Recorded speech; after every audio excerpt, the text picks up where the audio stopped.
Hey guys, Gary here. Welcome to the channel. Today we're diving into Sony's latest financial report for Q1 2025, covering April to June 2025. And let me tell you, PlayStation's absolutely crushing it. From impressive PS5 sales to skyrocketing profits and a surge in player engagement, there's a ton to unpack. So grab a controller, hit that like button, and let's break down why PlayStation is on fire this quarter. First, hardware. The PlayStation 5 has reached an impressive milestone, over 80.3 million units shipped worldwide since its launch in 2020. In just under 5 years, the PS5 is approaching the PS4's lifetime sales, which totaled around 82.3 million units at a similar point in its life cycle. In the first quarter of fiscal year 25 alone, Sony has shipped 2.5 million PS5 consoles, marking a 4.2% increase from the 2.4 million shipped during the same quarter last year. This solid growth demonstrates that the PS5 continues to be in high demand even as we near the console's 5th anniversary. Now here's something wild. The PS5 is neck and neck with the PS4 sales trajectory, and with holiday season coming up, it might even pull ahead. But it's not just about raw numbers. Sony's ability to keep the console moving despite global economic pressures and not having any major exclusive is a testament to PlayStation's brand power. What do you think? Have you picked up a PS5 yet, or are you still rocking a PS4? Let me know in the comments below. Alright, let's shift gears to software because this is where things get really exciting. In Q1 fiscal year 25, PlayStation's software sales across PlayStation 5 and PS4 hit 65.9 million units. That's a massive 23% jump from 53.6 million units last year. First-party titles like Sony's own games contribute about 6.9 million units, up from 6 million. But the real story here is third-party games, which are driving huge sales thanks to hits like Oblivion Remastered, Clair Obscur Expedition 33, and even Forza Horizon 5 making its PlayStation debut. And 83% of game sales were digital downloads, an increase from 80% last year. This clearly indicates that gamers are increasingly turning to the PlayStation Store, whether for convenience or attractive PS Plus deals. This shift towards digital sales is a significant win for Sony as it reduces distribution costs and enhances profit margins. Guys, it's clear that digital is the future of gaming. As a guy like myself who likes to buy his games, most of them physically, it pains me to see digital games continue to rise. In terms of profits, the games and network services segment generated $3.7 billion in software revenue alone, making an 11% increase compared to the previous year. That's a substantial amount, highlighting the thriving PlayStation ecosystem, with third-party developers clearly favoring the platform. Which Q1 game has been your favorite so far? Let me know in the comments below. Now let's talk about PlayStation's network and user engagement because these numbers are very impressive. Sony has reported 123 million monthly active users on PSN in Q1 fiscal year 25, at 6% increase from 116 million last year. Total gameplay hours also jumped by 6%, meaning players aren't just logging in and spending more time in games. This is huge for Sony as it shows strong retention. A significant number here is network services such as PlayStation Plus, which saw an 8.3% revenue boost. While we don't have exact subscriber numbers for this quarter, peers reports mentioned that PlayStation Plus had around 46 million subscribers, and that number is likely growing with new tiers and benefits. Games like Helldivers 2, which was a breakout hit earlier last year, and new releases in Q1 have kept players glued to their screens. Sony is also banking on upcoming titles like Ghost of Yotai, Lost Soul Aside, Gears Reloaded, Hell Is Us, and others that keep the momentum going. It's clear PlayStation is more than just a console, it's a whole ecosystem where gamers spend a lot of time. So are you a PS Plus subscriber? Is it worth it or not? Sound off in the comments below.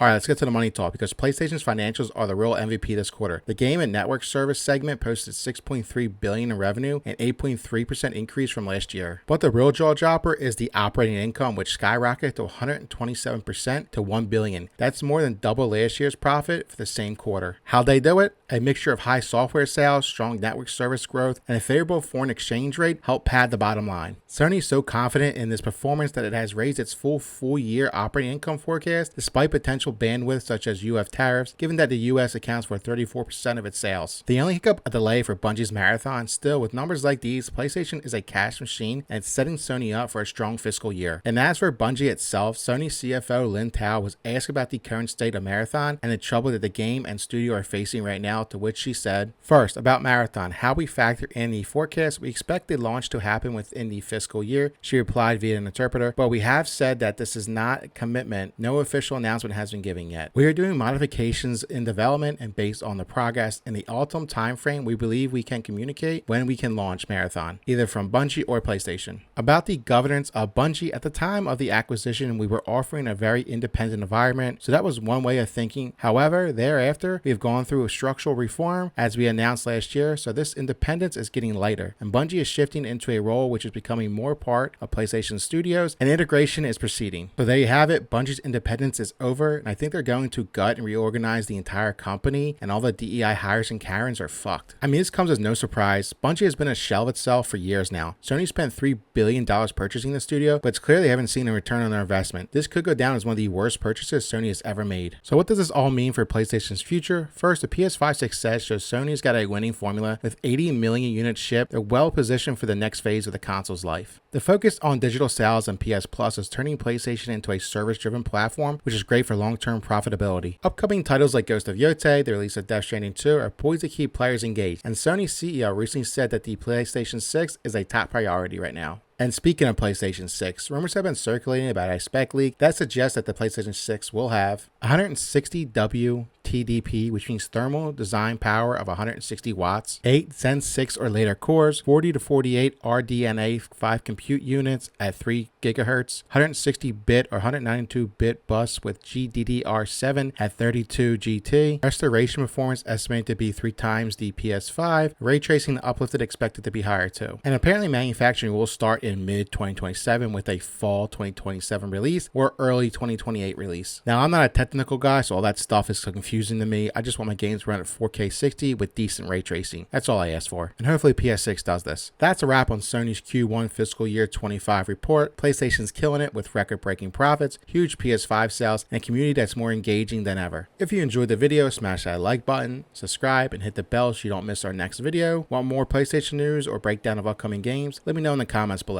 I'll see you guys in the next one. Bye.